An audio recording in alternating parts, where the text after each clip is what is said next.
کہ حضرت صہیب بن سنان رضی اللہ عنہ یہ کون ہے؟ یہ وہ صحابی ہے جو روم کے رہنے والے، جن کو صہیب رومی کہا جاتا۔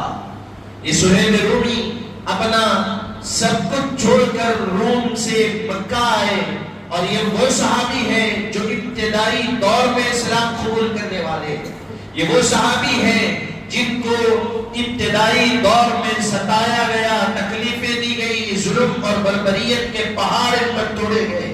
یہ وہ صحابی ہے جب حضور کریم علیہ السلام ہجرت کر کے مکے سے مدینہ منورہ آ گئے، حضرت صہیب رومی مالدار تھے، دولت مند تھے۔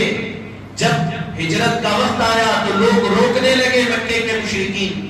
حضرت صہیب رومی نے اپنی ساری دولت مشرکین کے حوالے کر دی اور کہا کہ تم میری ساری دولت لے لو، میری جائیدادیں لے لو، میرے پاس جو کچھ ہے وہ سب کچھ لے لو، بس مجھے میرے حبیب کے پاس جانے، بس مجھے مدینہ جانے دو۔ حضرت صہیب رومی اپنا سب کچھ کفار کو دے دیے اور مکے سے نکلے، جب مدینہ پہنچے حضور کریم علیہ السلام نے خوشخبری سنائی کہ صہیب تم نے جو سودا کیا میری محبت اور میرے دیدار کے لیے، تم نے بڑا چھوٹا سودا کیا، اور بھی بڑا میری محبت میں سودا کیا جا سکتا۔ انہوں نے سب کچھ قربان کر دیا، اپنا مال، اپنی دولت، اپنی جائیدادیں جو کچھ تھی مشرکین کے سپرد کر دی، حوالے کر دی۔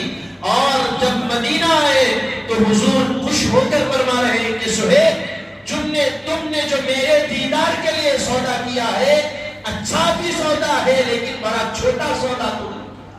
یہ تم نے جو دولت دی، جو تم نے ساری چیزیں ان کے حوالے کر دی، میری ایک جھلک کی، میرے ایک جھلک اور ایک دیدار پر وہ ساری دولت اگر قربان کر دی جائے تو یہ بہت چھوٹی قیمت ہے، میرا دیدار اس سے بڑی نعمت ہے۔ حاضرین محترم، صہیب رومی جب مدینہ پہنچے، جنگ بدر میں شریک رہے، جنگ احد میں شریک رہے، تو اب سمجھو ان کا مقام کیا۔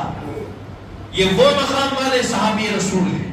جب حضور کریم علیہ السلام کا وصال ہوا، حضرت ابو بکر کے دور خلافت میں رہے، حضرت عمر رضی اللہ عنہ کے دور خلافت میں رہے، بلکہ تاریخ اور سیرت کی کتابوں میں لکھا گیا کہ حضرت عمر اپنے دور خلافت میں کہیں سفر کے لیے جاتے تو اپنا نائب صہیب رومی کو بنا کر جاتے، مدینے میں امامت آپ کے حوالے کر جاتے۔ بہرحال حضرت عثمان غنی رضی اللہ عنہ کے دور خلافت میں بھی رہے، اختلافات ہوئے۔ سن 38 ہجری میں آپ وصال فرمائے مدینے میں، اور بقیع میں آپ کو دفن کیا۔